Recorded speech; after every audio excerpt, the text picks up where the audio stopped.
اللهم صل وسلم بارك على سيدنا شفيعنا حبيبنا نبينا مولانا محمد بارك وسلم. الحمد لله نحمده ونستعينه ونستغفره ونؤمن به ونتوكل عليه ونعوذ بالله من شرور أنفسنا ومن سيئات أعمالنا. من يهده الله فلا مضل له ومن يضلله فلا هادي له. ونشهد أن لا إله إلا الله وحده لا شريك له. ونشهد أن سيدنا وسندنا مولانا محمدا عبده ورسوله. أما بعد فأعوذ بالله من الشيطان الرجيم. بسم الله الرحمن الرحيم. الحج أشهر معلومات فمن فرض فيهن الحج فلا رفث ولا فسوق ولا جدال في الحج. وقال رسول الله صلى الله عليه وسلم: والحج المبرور ليس له جزاء إلا الجنة، أو كما قال عليه الصلاة والسلام. وقال رسول الله صلى الله عليه وسلم: من حج لله فلم يرفث ولم يفسق رجع يوم كولدته أمه، أو كما قال عليه الصلاة والسلام. رب اشرح لي صدري ويسر لي أمري واحلل عقدة من لساني يفقه قولي.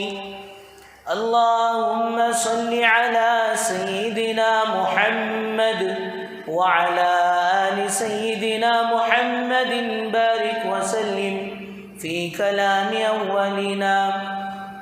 اللهم صل على سيدنا محمد وعلى آل سيدنا محمد بارك وسلم في أوسط كلامنا. اللهم صل على سيدنا محمد وعلى آل سيدنا محمد بارك وسلم في آخر كلامنا. بزرگان محترم و معزز سامعین کرام، اللہ جل جلالہ عم نوالہ کا احسان کرم فضل ہوا. اللہ تبارک و تعالیٰ نے ہم سب کو اپنے گھر تک آنے کی توفیق نصیب فرمائی اور کچھ دین کی باتیں کہنے اور سننے کی توفیق و سعادت نصیب فرمائی. درود و سلام نازل ہو آقا مدنی تاجدار مدینہ احمد مجتبی محمد مصطفیٰ وجہ کائنات محسن انسانیت فخر دو عالم رحمت للعالمین کالی کملی والے آقا رحمت للعالمین شافع المذنبین محمد عربی صلی اللہ علیہ وسلم کے ذات عالی پر. بزرگان محترم، گزشتہ چند جمعوں سے علم اور عمل اور بالخصوص اس گناہوں کے ایمان سوز ماحول کے زمانے میں اپنی اولاد کی تربیت جو ایک چیلنج کے طور پر ہو چکی ہے، یہ ساری باتیں ماشاءاللہ سامنے آتی رہی ہیں. دعا فرمائے اللہ تبارک و تعالی ہم سب کو صحیح دین کا علم نصیب فرمائے اور پھر اس علم پر عمل اور اخلاص کی اور اسی کے ساتھ حسن خاتمہ کی، خاتمہ بالخیر کی سعادت و توفیق نصیب فرمائے. عام دنوں پر، عام سالوں میں ذی القعدہ کا مہینہ جب شروع ہوتا ہے تو حج کے عنوان سے، حج کے سلسلے سے ماشاءاللہ مساجد میں حضرات علماء کرام، ائمہ اعظام، خطبہ کرام حج کے عنوان پر روشنی ڈالتے ہیں تاکہ جانے والے احباب ماشاءاللہ مجمع میں ہوں تو ان کو اس سے فائدہ ہو، اور جو کسی وجہ سے امسال نہیں جا رہے ہیں، یہ حج ان پر فرض ہو چکا ہے، تو کم سے کم آئندہ سال وہ حج پر تشریف لے جائیں۔ سوال پیدا ہوتا ہے اور سال جانے کا رہا تو افسوس کئی کو، جی ایسا نہیں ہے بزرگ دوستو۔ دیگر اگر فرائض کو دیکھا جائے تو بار بار ماشاءاللہ وہ عبادات ریپیٹ ہوتے ہیں، کلمہ اور پھر نماز، روزہ، کلمہ بارہا اسے پڑھنا چاہیے، جس طرح گزشتہ جمعہ عرض کیا گیا، جو 100 مرتبہ کلمہ لا الہ الا اللہ کو پڑھتا ہے، کل قیامت کے دن اس کا چہرہ 14ویں رات کی طرح چمکے گا، بلکہ اللہ والوں کے چہروں کو دیکھا جائے تو دنیا ہی میں اللہ تعالیٰ روشن اور چمکدار ذکر کی برکت سے بنا دیتے ہیں۔ اور پھر اس کے علاوہ نماز دن میں 5 مرتبہ ریپیٹ ہوتی رہتی ہے، اور پھر یہ امیر غریب سب پر ہوتی ہے، اور پھر اسی طرح رمضان میں 1 مرتبہ روزے کا مسئلہ ہے، یہ روزے کا فریضہ بھی امیر غریب سب پر ماشاءاللہ عائد ہوتا ہے، اور زکوٰۃ اور حج یہ دونوں غریبوں پر نہیں بلکہ مالداروں پر فرض ہوتے ہیں، اور زکوٰۃ زندگی میں جب بھی ماشاءاللہ مال اللہ دیتا رہے اور پھر ماشاءاللہ اس پر زکوٰۃ واجب ہوتی رہتی ہے۔ لیکن حج ایک ایسا عجیب و غریب فریضہ ہے، حج ایک اہم ایسا فریضہ ہے کہ وہ صرف زندگی میں ایک ہی مرتبہ فرض ہوتا ہے۔ اس کے علاوہ کوئی آدمی دوبارہ حج کرے تو حج نفل ہو سکتا ہے۔ گزشتہ سال رمضان میں روزے رکھے تھے، 2023 میں ماشاءاللہ وہ بھی فرض تھے، 22 کے روزے وہ بھی فرض تھے، اتنے سال فرض ہوئے ہیں، 24 کے روزے وہ نفل ہو جائیں گے، ایسا نہیں ہے، وہ تو زندگی بھر رمضان کے روزے فرض ہی رہیں گے۔ لیکن حج کا فریضہ میرے بزرگوں دوستوں صرف زندگی میں ایک مرتبہ وہ فریضہ فرض ہوتا ہے، اس لیے اسے جتنا سیکھ کر جائیں گے، سمجھ کر جائیں گے، اور پھر وہ سارے آداب کو ماشاءاللہ عملی طور پر سیکھ کر جائیں گے، جتنا بھی سیکھ کر جائیں گے اتنا ہی کم ہے۔ حضرت تھانوی علیہ رحمہ کے پاس ایک نوجوان آیا، آ کر کہنے لگا حضرت میں حج کو جا رہا ہوں۔ حضرت بولے بیٹا اس سال جانے کی ضرورت نہیں، آپ رک جاؤ، جی اللہ کے گھر کو جا رہا، معمولی ایک ایم ایل اے کے پاس ہمیں جا رہی تو ہماری کٹنگ سیٹنگ فٹنگ سب بھی برابر ہے کیا نہیں کیا دیکھ لے کر جا رہی، اور اللہ کے گھر کو جا رہی، اتنی دور جا رہے ہیں، اتنے لمبے خرچے میں جا رہے ہیں، اور زندگی میں ایک مرتبہ فریضہ ادا کرنے کے لیے جا رہے ہیں، اٹھے بیٹھے چلے جائے۔ آج ہو رہا بھی ایسا ہی، شادی آگی کے تو نوشو کو بھی نوشو کے گھرا والے پکڑنے ہوتا ہے، کیا بھائی تو بزی ہے، کتنے مہینے پہلے سے 2-3 مہینے پہلے سے بزی، یہ لو وہ لو، یہ شاپنگ وہ شاپنگ، ادھر جاؤ ادھر جاؤ، جی اللہ کے گھر کا فریضہ، اللہ کے گھر کے حاضری، اور پھر دوستو لبیک بھی سیکھے بغیر چلے جائیں، حج کے ارکان کو سیکھے بغیر چلے جائیں۔ زیادہ لمبے چوڑے فرائض نہیں ہیں، جی نماز کے اندر 6، نماز کے باہر 7 فریضے ہیں، لیکن دوستو حج کے فریضے تو صرف 3 ہی ہیں۔ اب کسی حاجی صاحب کو پوچھ لیو بھائی حج کے فریضے کتنے، تو لا علمی ظاہر کریں گے، اللہ حفاظت فرمائے۔ تو 1 سال تک حضرت تھانوی علیہ الرحمہ نے اس نوجوان کو حج کے ارکان، حج کے آداب، مکے کی حاضری، کعبۃ اللہ کا طواف کیسے کیسے کرتے ہیں اور کیسے کیسے کیفیات کے ساتھ کرنا چاہیے، کہاں پر کیا دعا کرنا چاہیے، مدینے کی حاضری کیسی ہو، اور روضہ اقدس پر درود و سلام پڑھنے کا ادب اور احترام کیا ہو، کیفیت کیا ہو، سارا 1 سال تک سکھاتے رہے۔ اس مجمع میں جن پر حج فرض ہو چکا ہے، حج کس پر فرض ہوگا؟ وَلِلَّهِ عَلَى النَّاسِ حِجُّ الْبَيْتِ مَنِ اسْتَطَاعَ إِلَيْهِ سَبِيلًا، جن لوگوں کو وہاں جانے کی طاقت ہے، ابھی اس نوجوان کے جذبے کو، شہاب چتور کیرلا کے اس نوجوان کے جذبے کو سلام کرنا چاہیے کہ ماشاءاللہ اس کا گویا یہ پورا سال حج میں گزر رہا ہے، گئے اتنے مہینے پہلے اور حج کے یہ ایام سب ملا کر پیدل ماشاءاللہ ہندوستان سے چلا ہے۔ اللہ اسے صحت سلامتی نصیب فرمائے، حج کے جو فضائل ہیں ان فضائل پر اسے معمور فرمائے، اور پھر ماشاءاللہ وہ جو یہ حج پر ملنے والے انعامات ہیں وہ انعامات سے اسے عافیت کے ساتھ واپس اپنے اہل و عیال کے پاس اور اپنے شہر کو عافیت کے ساتھ لوٹائے۔ تو اگر کسی کو پیدل چلنے کی طاقت ہے تو فرمایا اب اسے کوئی پیسے کی ضرورت نہیں، وہ پیدل جا کر حج کرے۔ ہاں اگر کوئی پانی کے جہاز میں جانے کی طاقت رکھتا ہے اتنا خرچہ، اب وہ سارے چیزیں پیدل نہ تو چل سک رہے ہیں، ہر کسی کی بس کے بات ہے، نہ پھر جو ہے پانی کی جہاز ہے۔ اب دوستو ہوائی جہاز کے ذریعے سے، فلائٹ کے ذریعے سے جو پہنچ سکتے ہیں، جو خرچہ ہے اس سال کرناٹک حج کمیٹی سے 3,09,000 کا خرچہ ہے۔ جس کے پاس یہ خرچ ہو اور اس کے ذمے کوئی قرض نہ ہو، 40 دن 1 مہینہ جتنا وقت وہ اللہ کے گھر کو جا رہا ہے، اس کے بیوی بچوں کا جو خرچہ ہے وہ خرچہ دے کر، قرضہ کوئی نہیں ہے، 3,09,000 ہیں، ایک 40 دن کا خرچہ ہے 30-40 ہزار روپے ہے، تقریباً 3.25-4 لاکھ کی اس کے پاس رقم جمع ہے، پرزنٹ موجود ہے، تو اس پر دوستو حج فرض ہے۔ اب اس پر ماشاءاللہ حج کا فریضہ عائد ہو گیا، اب یہ ہر حال میں اپنے حج کی ادائیگی کی فکر کریں۔ اب پرانے آدمیاں کیا کہ دوسرے معاملے میں لوکل مفتی پوکل فتوے ہیں، بڈھیاں کی بھی چلتی، اس میں آپ کو ماشاءاللہ بوڑھے خان بھی فتوے دینا شروع کرتے ہیں، وہی ایسا سبھی نہیں، بچے رہے تو بچوں کے شادیاں کرے تکا حج فرض نہیں، گھر نہیں رہا تو گھر بنے تکا حج فرض نہیں ہے۔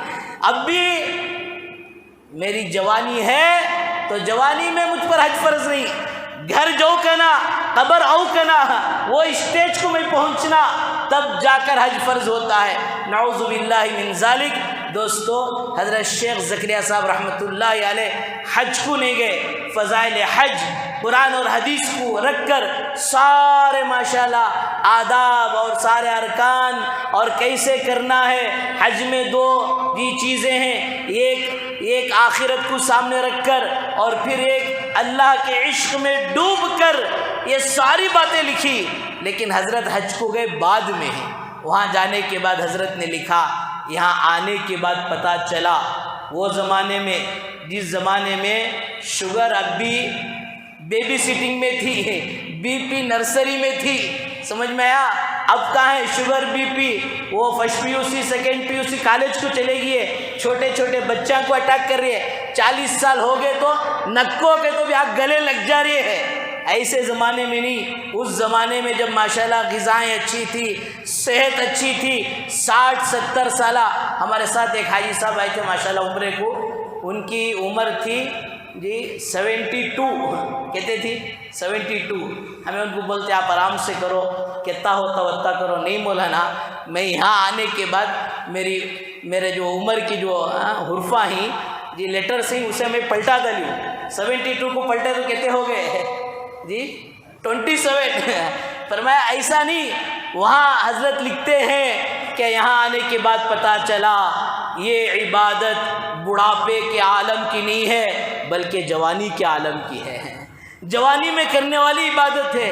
اللہ جب تک آپ کو صحت رکھا ہے، آپ اپنی بچیوں کی شادیوں کو، گھر بننے کو، بڑھاپے کے انتظار میں نہ رہو، بلکہ جیسے ہی فریضہ عائد ہو جائے اس فریضے کو جلد سے جلد بزرگ دوستوں ادا کرنے کی کوشش کرو۔ بہرحال حج کے بڑے فضائل ہیں، اس سے پہلے تو ماشاءاللہ اللہ نے اپنے گھر کو بنایا ہی ایسا ہے کہ فرمایا سال سال آپ جاتے رہیں تب بھی آپ کا جی جو ہے نہیں بھرتا۔ علماء نے لکھا ہے چند چیزیں اللہ نے ایسی بنائی ہیں کہ آدمی کا جی اس سے کبھی نہیں بھرتا، بور نہیں ہوتا، پانی انسان زندگی بھر پیتا ہے، بور نہیں ہوتا، فرمایا اسی طرح آسمان کے ستاروں کو زندگی بھر دیکھتا رہے، فرمایا بور نہیں ہوتا، اسی طرح اللہ کا یہ کلام قرآن مجید ہے، اسے زندگی بھر پڑھتے رہتے ہیں۔ حافظ قرآن تراویح میں ماشاءاللہ سناتے ہیں، بچے پڑھتے ہیں تو الگ مزہ، جوان پڑھتے ہیں تو الگ مزہ، عرب کے لب و لہجے میں پڑھتے ہیں تو الگ مزہ، مشاری الافاظی کے انداز میں پڑھتے ہیں تو الگ مزہ۔ بہرحال حدیث میں آتا ہے اقرأوا القرآن بلحون العرب، قرآن کو جہاں تک ہو سکے عربوں کے انداز میں پڑھنے کی کوشش کرو۔ فرمایا ساری زندگی وہی قرآن پڑھا جا رہا ہے۔ فرمایا کوئی رمضان میں نہ تو سننے والے بور ہوتے ہیں جبکہ اس کے سنانے کا پڑھنے کا صحیح حق ادا ہو جائے، نہ پڑھنے والے بور ہوتے ہیں۔ اسی طرح چوتھی چیز حضرات علماء نے لکھا ہے، اللہ کا گھر بیت اللہ ہے کہ زندگی بھر فرمایا اس کا طواف کرتے رہیں، سال ہر سال جاتے رہیں اور کروڑوں بار اربوں کربوں پر اس پر دوستوں نگاہ ڈالتے رہیں۔ فرمایا دوستوں آدمی کبھی بور نہیں ہوتا، بلکہ روایتوں میں آتا ہے 120 رحمتیں یعنی 24 آورس وہاں ماشاءاللہ پڑھتی رہتی ہیں، گرتی رہتی ہیں۔ کوئی جا کر ماشاءاللہ طواف کرتا ہے، 60 رحمتیں اس کے حق میں چلی جاتی ہیں، اور کوئی ماشاءاللہ وہ نفل پڑھتا ہے، 40 رحمتیں اس کے حق میں چلی جاتی ہیں۔ کوئی طواف بھی نہیں کر سکا، کوئی نماز بھی نہیں پڑھ سکا، بیٹھے بیٹھے اللہ کا گھر کا دیدار کرتے رہے۔ فرمایا دوستو اسے بھی فرمایا 20 رحمتیں اس کے حق میں بھی چلے جاتی ہیں، اسے بھی مل جاتی ہیں۔ اور اللہ کا گھر دوستو کوئی معمولی چیز نہیں۔ حضرت ابراہیم علیہ السلام نے خلیل اللہ نے فرمایا اس کی تعمیر کی اور دعا کیا، اے اللہ گھر تو میں نے بنا دیا، اس کو آباد کرنے کے لیے ایک محترم ہستی کو اے اللہ تو بھیج دے۔ دعا کی خلیل اللہ نے اور اس دعا پر آمین کہی ذبیح اللہ نے، اور جہاں دعا مانگا وہ جگہ تھا بیت اللہ، اور جس سے مانگا وہ تھے اللہ، اور فرمایا جسے اللہ نے عطا کیا وہ محمد الرسول اللہ۔ اور آگے حضرات علماء نے عجیب و غریب بات لکھی ہے، یہ تینوں چیزیں کلام اللہ، اسے اللہ نے فرمایا وَذِكْرًا لِلْعَالَمِينَ، اس اللہ کے کلام کو سارے عالم کے لیے ہم نے نصیحت نامہ ہدایت نامہ بنایا ہے۔ اور پھر آپ کے بارے میں فرمایا وَمَا أَرْسَلْنَاكَ إِلَّا رَحْمَةً لِلْعَالَمِينَ، کلام بھی سارے عالم کے لیے ہدایت ہے۔ رسول اللہ صلی اللہ علیہ وسلم کی ذات عالیہ وہ بھی سارے عالم کے لیے ہدایت ہے۔ اور بیت اللہ کے بارے میں بھی فرمایا وَهُدًى لِلْعَالَمِينَ، اور یہ بیت اللہ بھی سارے عالم کے لیے ہدایت ہے، ہدایت کا مرکز ہے۔ اللہ معاف فرمائے آج حجاج کرام سیکھ کر نہیں جاتے، عظمت لے کر نہیں جاتے، وہاں کی محبت لے کر نہیں جاتے، وہاں کا شوق اور جذبہ لے کر نہیں جاتے، اس مرکز عالم کو ہدایت کے سارے عالم کی ہدایت کی جگہ کو ہدیے کی جگہ بنا لی ہے، گفٹ کی جگہ بنا لی ہے کہ مکے سے یہ خریدا، مکے سے ان کو یہ خریدا، مدینے سے یہ خریدا، مدینے سے ان کو یہ چیزیں خریدے۔ جس جگہ کو اللہ نے سارے عالم کے لیے ہدایت کی جگہ بنایا تھا اسے ہم نے گفٹ اور ہدیے کی جگہ بنا لیا ہے۔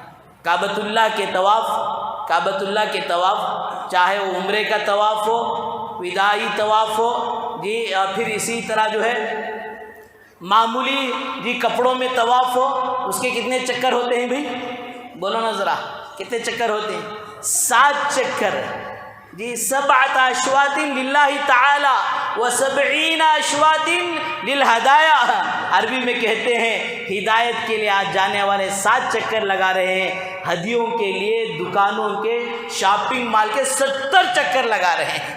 ارے کیا چیز نہیں ملتی ہی وہاں آپ خریدتے ہوئے جو آرٹیفیشل بنگڑیاں ہیں وہ میڈ ان انڈیا بول کر ملیں گے، وہاں دوستو لانے کی چیز اللہ کے گھر سے مکۃ المکرمہ سے کعبۃ اللہ سے وہ فرمایا ہدایت ہے۔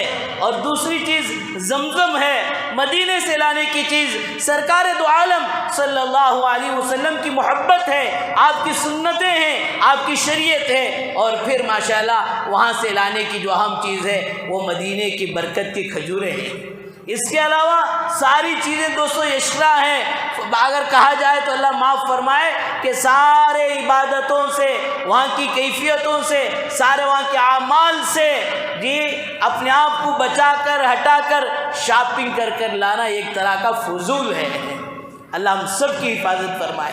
بہرحال بزرگ دوستو، حج کی یہ سعادت بڑی زبردست سعادت ہوتی ہے، اس لیے فرمایا اللہ سے، اللہ کے گھر میں حاضری کی، حج بیت اللہ کی، فرمایا صدق و دل سے، دل و جان سے اللہ کے گھر کی حاضری کی توفیق کو مانگے ہیں۔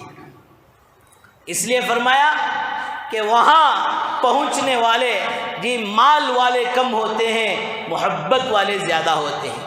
اس لیے فرمایا دوستو، یہ دل میں اللہ کے گھر کی حاضری کی سچی پکی طلب ہو۔ حضرت حسین احمد مدنی علیہ الرحمہ فرمایا ان دنوں کے اندر کوئی عطر پیش کرتے، حضرت عطر لگاتے، عطر لگانا سنت ہے، جنت کی چیزوں میں سے ایک چیز ہے، 4 چیزوں کو منع نہیں کرنا چاہیے۔ عطر لگاتے لگاتے کہتے بھائی ہم تو عطر لگا سکتے ہیں، لیکن اللہ کے عشاق عاشق بندے حالت احرام میں اس عطر کو نہیں لگا سکتے ہیں اور پھر بے تحاشا جیسے ہی ذی الحجہ کا چاند نظر آ جاتا، بے تحاشا زبان پر لبیک اللہم لبیک لبیک لا شریک لک لبیک ان الحمد والنعمت لک والملک لا شریک لک زبان پر بے تحاشا جاری ہو جاتا۔ یہ وہ دلوں کی محبت تھی، وہ سچی عقیدت تھی کہ پھر فرمایا اللہ نے ان کی محبتوں کی بنیاد پر، حدیث میں آتا ہے ان اللہ لا ينظر الى صورکم ولا اعمالکم ان اللہ ينظر الى قلوبکم واعمالکم، اللہ تمہاری صورتوں کو نہیں دیکھتے۔ آپ 10 طرح کے فیئر اینڈ لولی لگا لو، 10 طرح کا شیمپو لگا لو اور اپنے چہرے کو گورے سے گورا بنا لو، فرمایا وضو کے ذریعے سے جو چہرے پر نور آتا ہے وہ دنیا کے کسی فیئر اینڈ لولی میں نہیں مل سکتا۔ اللہ کہتے ہیں کہ میرے بندو میں تمہارے چہروں کو نہیں بلکہ تمہارے دلوں کو دیکھتا ہوں۔ اس لیے اللہ کے نبی صلی اللہ علیہ وسلم نے فرمایا انسان کے جسم میں ایک لوتھڑا ہے، ایک خون کا ٹکڑا ہے، اگر وہ صحیح ہو جائے تو انسان کا سارے جسم کے اعمال صحیح ہو جائیں، اگر وہ بگاڑ اس کے اندر آ جائے، دنیا کی محبت آ جائے اور فرمایا دنیا کی گندگی اس کے اندر آ جائے، وہ بگڑ جائے تو جسم کے سارے اعمال بگڑ جاتے ہیں۔ آپ نے آگاہ کرنے کے لیے 3 مرتبہ فرمایا الا وہی القلب الا وہی القلب الا وہی القلب۔ اس لیے علماء نے لکھا ہے یہ دل زبان کا ترجمان ہے، جو دل میں ہوتا ہے وہ زبان پر آتا ہے۔ فرمایا دوستو اگر دل پاک صاف ہے تو زبان پاک صاف رہے گی، دل و دماغ پاک صاف رہے گا۔ اگر یہ دل گندا ہو جائے تو پھر اس زبان سے نکلنے والی چیزیں بھی گندی ہوتی چلے جائیں گی۔ اس لیے اللہ کہتے ہیں میں تمہارے دلوں کو دیکھتا ہوں کہ تمہارے دلوں میں کتنی عقیدت اور محبت ہے۔ حضرت حسین احمد مدنی علیہ الرحمہ کو اللہ نے ایسے قبول کیا، ایسے قبول کیا، 17 سال مسجد نبوی میں بیٹھ کر حدیثوں کی امام کتاب جو ہے فرمایا بخاری شریف، اسے 17 سال تک بیٹھ کر فرمایا درس دیتے رہے اور اپنے داڑھی مبارک سے حضور اکرم صلی اللہ علیہ وسلم کے روزے کو پوچھتے رہے اور فرمایا جب بھی اللہ کے نبی کا نام آتا تو اشارہ کر کے کہتے ھذا صاحب قبر رسول اللہ صلی اللہ علیہ وسلم۔ حضرت شیخ زکریا صاحب رحمۃ اللہ علیہ کے دل میں اتنی محبت تھی، اتنی محبت تھی، جیسے ہی اللہ کے نبی صلی اللہ علیہ وسلم کا نام آتا فرط محبت میں آپ کی آنکھوں سے آنسو نکل پڑتے۔ پھر دوستو اللہ تعالیٰ وہاں کی ایسی حاضری کی توفیق دی، پیدا ہوئے انڈیا میں، زندگی گزارے انڈیا میں، لیکن فرمایا انتقال ہوا مدینے کے اندر اور فرمایا ہجرت کر گئے تو ان کے نام کے ساتھ مدنی پڑ گیا۔ بہرحال بزرگوں دوستو جتنا دل کے اندر اللہ کے گھر کی حاضری کی عقیدت ہوگی، محبت ہوگی، سچی طلب ہوگی، اللہ تعالیٰ فرمایا اپنے گھر کی حاضری کی توفیق دیں گے۔ اسباب کو نہ دیکھیں مسبب الاسباب کو دیکھیں۔ ایک چونٹی ارادہ کی اللہ نے کبوتر کو بھیجا اور فرمایا چونٹی کبوتر کے پیر پر چڑھتی ہے اور پھر وہ کبوتر اسے اڑا کر ماشاءاللہ اللہ کے گھر کا طواف کرا کر لاتا ہے۔ حضرت جنید بغدادی رحمۃ اللہ علیہ کے پاس ایک نوجوان آیا جو حضرت کی مجلس میں 12 حاضر ہوا تھا اور فرمایا جوش کے عالم میں آ کر حضرت یہ حج کے ایام چل رہے ہیں اور ہمارے بغداد سے بہت سے اللہ کے نیک بندے اپنے فریضہ حج کو ادا کرنے، اللہ کے گھر کا دیدار کرنے، حضور اکرم صلی اللہ علیہ وسلم کے روزے پر حاضری دینے کے لیے حضرت جا رہے ہیں۔ میرے دل میں بھی یہ محبت کا جوش مار رہا ہے، حضرت میں بھی چلے جاؤں، اس کے لیے آپ میرے لیے دعا کر دیں۔ جی مجلس میں اور بھی بیٹھے تھے، ارے اللہ کے بندے تو غریب رہ با، تو غریب، تیرے پاس پیسے چاہیے، ایک تو غریب، تیرے اوپر حج فرض بھی نہیں، اور جانا چاہے تو تیرے پاس پیسے بھی نہیں، ایک دعا کرا رہا۔ انہیں بولا بھائی تیرے سے تو دعا کرنے نہیں بول رہا، حضرت سے بولو، ذرا چپ کے رہو۔ پھر حضرت نے فرمایا دوستو ہاتھ اٹھائے اور اللہ سے دعا کی۔ جی اللہ تعالیٰ جی اپنے ولیوں کی دعاؤں کو رد نہیں کرتے۔ کئی دفعہ ہمارے درمیان بھی ایسے کوئی اللہ کے ولی رہتے ہیں جسے ہم پہچانتے نہیں ہیں، جب وہ ہاتھ اٹھاتے ہیں تو دوستو اللہ ان کی لاج رکھ لیتا ہے۔ حضرت جنید بغدادی رحمۃ اللہ علیہ دعا کرنے لگے، اے اللہ یہ تیرا بندہ تیرے گھر کو حاضری کی جانے کے لیے تمنا اور شوق رکھتا ہے، اور اس کی محبت واقعی سچی پکی محبت ہے، اے اللہ آپ اس کے لیے اسباب پیدا کر دیں، اے اللہ آپ اپنے گھر تک اسے پہنچانے کے اسباب پیدا کر دیں، حج بیت اللہ کی سعادت دے دیں۔ فرمایا حضرت دعا کے اسباب کے درجے میں جوب میں ہاتھ ڈالا تو 1 درہم نکلا، اس 1 درہم جو اس کے حوالے کیا اور کہا بیٹا اب جا، اللہ تیرا نظام بنائیں گے۔ اب دوستو یہ چلا ہے جا کر جہاں سے جی اس زمانے میں اونٹنیوں پر سفر ہوتا تھا، جہاں حجاج کرام ماشاءاللہ گزرتے تھے، وہاں جا کر کھڑا، یہ قافلہ آیا اور دیکھ کر پوچھا بھئی یہ تو کوئی مسافر لگ رہا ہے، سلام کیا، خیر خیریت معلوم کیا اور پوچھا بھئی کہاں جا رہے ہیں؟ کہا میرا حج کا ارادہ ہے۔ تو جو قافلے کے ماشاءاللہ امیر تھے، جی ذمہ دار تھے، انہوں نے کہا چلو اللہ نے ہماری پریشانی آسان کر دی۔ ہمارا ایک ساتھی اس کی ساری سفر کی تیاریاں پورے ہونے کے بعد اچانک بیمار پڑ گیا، بیمار ایسا پڑا کہ چلنے کی طاقت نہیں تھی، ہم نے اس کی اونٹنی کو خالی لے کر چل رہے ہیں، اچھا ہے کہ آپ اس اونٹنی پر سوار ہو جائیں۔ اونٹی پر سوار کر لیے، اب جا رہے ہیں تو سوچے کہ راستے میں ہمیں اللہ نے مہمان دیا ہے، اس کی مہمان خاطر تواضع کر رہے ہیں، کھلا رہے پلا رہے، اور ماشاءاللہ پورا حج کا سفر اس کا ہوا۔ اس کے بعد مدینے کو جانے لگے تو پھر مدینے کو بھی ماشاءاللہ وہ لے کر گئے، واپس اسی بغداد میں اسی جگہ لا کر چھوڑ دیے۔ یہ واپس جی حضرت کے پاس آیا تو روتے ہوئے آیا، حضرت نے پوچھا بیٹا کیا ہوا؟ حضرت آپ نے دعا دی اور آپ نے 1 درہم دیا، اس کی برکت سے اللہ نے مجھ غریب و فقیر کو اپنے گھر کے حاضری کی سعادت بھی دے دی، حج بھی کرا لیا اور مدینے کی حاضری کی بھی اللہ نے سعادت دے دی، اور حضرت میں پورا سفر واپس جی کر آ گیا ہوں، اور آپ کا 1 درہم دیا ہوا کسی موقع پر خرچ کی جی توفیق ہی نہیں ہوئی، یہاں تک کہ مدینے کے اندر وہ اپنے لیے ضروریات خرید رہے تھے، کھجور خرید رہے تھے، اور مجھ سے کہا کہ بلا جھجک جو چاہتے ہو تم خرید لو، پیسے تمہیں دینا نہیں ہے، تم تو ہمارے مہمان ہو۔ فرمایا اسی طرح مجھے واپس لے کر آ گئے، حضرت یہ آپ کا درہم واپس رکھ لیجئے اور یہ مدینے کی کھجوریں لے لیجئے۔ تو بہرحال بزرگوں دوستو بھائیوں، عرض کرنے کا مقصد یہ ہے حج کا فریضہ جن پر جی عائد ہو جاتا ہے وہ چون و چرا کرے بغیر، نہ تو بچیوں کے شادی کے انتظار کیے بغیر، اور نہ تو پھر گھر بار بنانے کے جی چکر میں پڑے بغیر، نہ تو بڑھاپے کے انتظار میں رہے بغیر، فرمایا جب سے ہی حج کا فریضہ عائد ہو جائے پہلی فرصت میں جوانی اور صحت کے عالم میں، فرمایا اس فریضے کو ادا کرنا ہے۔ اللہ کہتے ہیں وَلِلَّهِ عَلَى النَّاسِ حِجُّ الْبَيْتِ مَنِ اسْتَطَاعَ إِلَيْهِ سَبِيلًا، کہ اللہ کی طرف سے لازم ہے، ضروری ہے اللہ کے گھر کا حج۔ فرمایا من استطاع الیہ سبیلا، جو وہاں جانے کی طاقت رکھتا ہے، ومن کفر فإن اللہ غنی عن العالمین، اگر کوئی اللہ نہ کرے فرمایا اس فریضے کو ادا کرنے سے دور رہے، اعراض کرے، اللہ کہتے ہیں مجھے اس کی کوئی پرواہ نہیں ہے، میں سارے عالم سے بے نیاز ہوں۔ حضرات علماء فرماتے ہیں ایک طرف اللہ تعالیٰ ترغیب دے رہے، حکم دے رہے، اور نہیں کرنے والوں سے بیزاری کا اظہار کریں۔ بہرحال اس حج کے سفر کو دوستو کرنے والوں کے لیے، حج کے فریضے کو ادائیگی کرنے والوں کے لیے اللہ تعالیٰ نے بڑے فضائل رکھے ہیں۔ اللہ کے نبی صلی اللہ علیہ وسلم نے فرمایا والحج المبرور لیس له جزاء الا الجنہ، حج مقبول، حج مبرور کا ثواب سوائے جنت کے اور کچھ ہو ہی نہیں سکتا۔